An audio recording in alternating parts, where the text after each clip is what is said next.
ነገር እንዴት ነው ላይክ እንደ ልምድ እንደ ደመ ነፍስ ነው አሁን እኮ የተባለ ያለው ዲኤንኤው ላይ ዲኤንኤውን ኤክስትራክት አድርገህ ራሱን ከደገምከው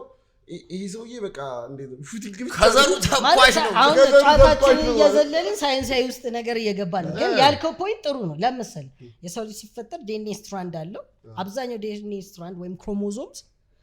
ከፈጠሩ ዲኤንኤ ስትራንድ ሚሞሪ ይዛሉ በራም እና ታዲያ እሱ እኮ አንተ ኖ አሁን ለምሳሌ የእንት ሚሞሪ ይዛል ይኸውልህ አሁን ለምሳሌ ባዮሎጂካል ሚሞሪ ይዛል አሁን ለምሳሌ የፀጉር እንትን ምናምን ፌሻል እንትን ግን አይ ከዛ ፊት የኖርከው ሚሞሪ ይዛል ወይ ነው ሹቲንጉ ለምሳሌ እንደዛ ነው የተባለ ያለው አሁን እኮ ሹቲንግ የምትለምድ ከሆነ እሱን ልመልስልን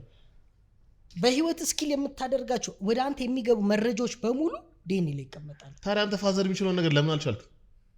የፋዘር ሚሞሪ አለ አንተ እዛ ላይ ሰርቻለሁ ወይ ነው የፋዘር ሚሞሪ አለ በረምብ አለ ፋዘር ምን እንዳደረገ ምናምን ታስተውሳለህ እንደዛ ሪኮል ስታደርገው ነው አሁን ምሳሌ ዶርማንት የሆነ ልክ ሳብኮንሺየስ ወይም ደግሞ ኖርማል ዲኤንኤ ምናምን እንዳለው ላይ ዶርማንት ሆኖ የሚቀመጡ መረጃዎች አሉ እኛ በብዛት አሁን ባለንበት ሲቹዌሽን የሰዎች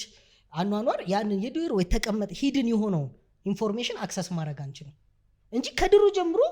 ዲኤንኤ መተላለፍ ማለት እኮ ሲጀምር ማለት ነው ከድሮ ገና ድንጋይ ከማፋጨት ጀምሮ የነበረው መረጃ አንተ ውስጣል ኖሌጅ አይመስልኝም ኖሌጅ ነው ምሳሌ ታዲያ ስለዚህ እሱ ነው ያዋጋ ነው